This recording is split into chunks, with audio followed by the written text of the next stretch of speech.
Our next guest is a creative writer and poet from Chicago who likes to use his poetry to release great energy. He discovered his passion for his writing when he was denied an opportunity simply because of who he was. Ever since, it has become a great outlet that speaks to many dark and traumatic experiences, being brown, being gay, and being a man. He loves helping people and giving them what he has not gotten. Get genuine love and encouragement. You can follow him on Instagram at thecolorful_cloth. Please welcome to Tuesday Funk, Amar Taylor.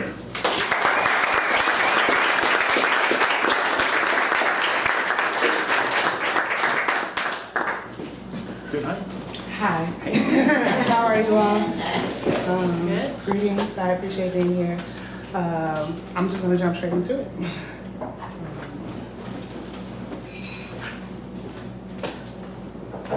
I sat in the devil's milieu and watched him turn Hennessy into water. Found myself thirsty, with no energy to leave. He kept me company and gave me something that would put my pain at ease. I'm sinking into this couch, contemplating if this is a safe space. My worries left me after he blew a certain type of smoke into my face, and now I'm hungry, tired, comfortable, away from the chaos. Misery is a bookmark. My mind always finds its way back to certain chapters of my life. Every time he raised his fist, every time I was labeled ignorant before innocent, every time I was a suspect before I was a person, all the times my mother never told me that she loved me. The entire time my father did not show up.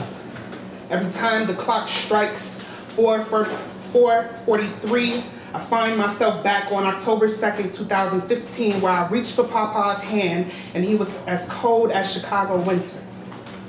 Every day, the first person I looked at was myself, and I contemplate suicide. Remember, every attempt in silence does not exist.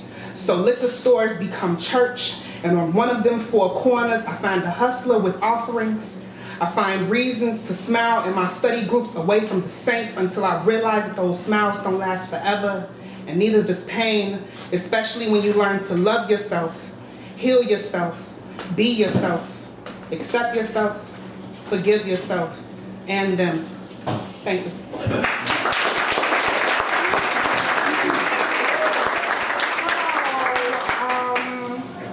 Trigger warning, suicide, okay? I like to use my poetry as an outlet for me.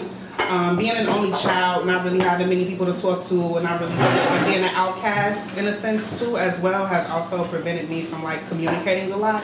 So this is one of my ways for people to get to know me best. So here's this piece. I was qualified to be the next person on Channel 9. My headline reads, "Young man commits suicide." I define as an apology. Find me waiting to be accepted. Rejection was second nature, delivered firsthand by my mother. And if she doesn't love me, then how is it that I could be loved by another? And my father, who is that?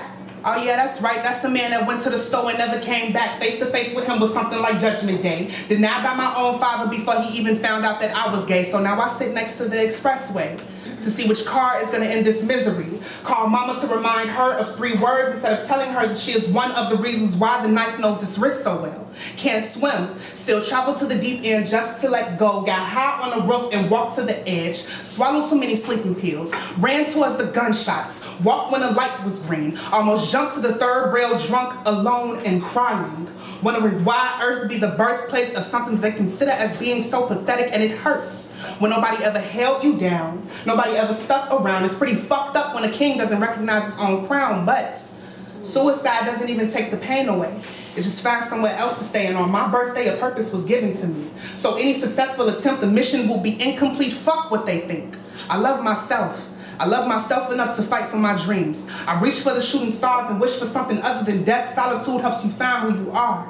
But I'm still healing, and I can show you a few scars. And I survived. And my purpose is to help others find reasons to be alive. Thank you.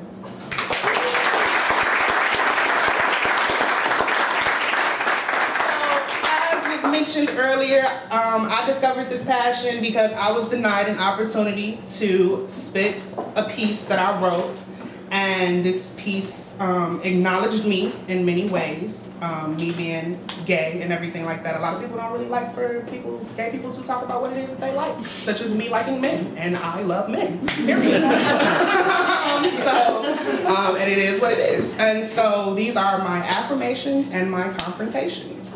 I'm waiting. I'm waiting for a man that is equal to me or above me, but all of that will not matter to him because all he wants is to love me. I'm waiting for a man that will not direct me when I'm lost without a clue. Instead, he'll tell me, I want to challenge you. I'm waiting for a man that's something like my best friend. Me and him have a connection that people envy and just don't understand. I'm waiting for a man that I can fall in love with on sight. And we may fuss and fight, but when the day hits the night, I'm wrapped up in his arms and he's holding me tight.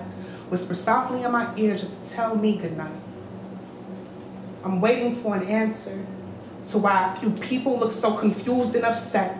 I see a few people talking out the side of their neck, which is a sign of disrespect. And why is it that when you talk about what you want, it's okay, but when I talk about what I want, I'm looked at differently just because I'm gay? And again, I'm waiting. I'm waiting for my people, gay people, to be treated like we are equal. Because we waited so long for the right to be able to bind our love with the ring and be happy for the rest of our life, not make us as target on sight, because 5 straight men on 1 gay man ain't a fair fight. That's a gay bash. Straight men and gay men clash just because when I walk past a group of straight men get mad, I get called a fag, and then all of a sudden I'm treated like a punching bag. And for what? Because you know what I am right off the bat? But still, is that a good enough reason for you to attack? I'm waiting for people to look at me and understand that I am human. I am an individual that has no intentions to attract you, but you consistently let me distract you. And I understand that some people may be religious, but if your name is not God, then what the fuck I do is none of your business. I'm not waiting for anybody to accept me. I'm just waiting for you to respect me. Thank you so much.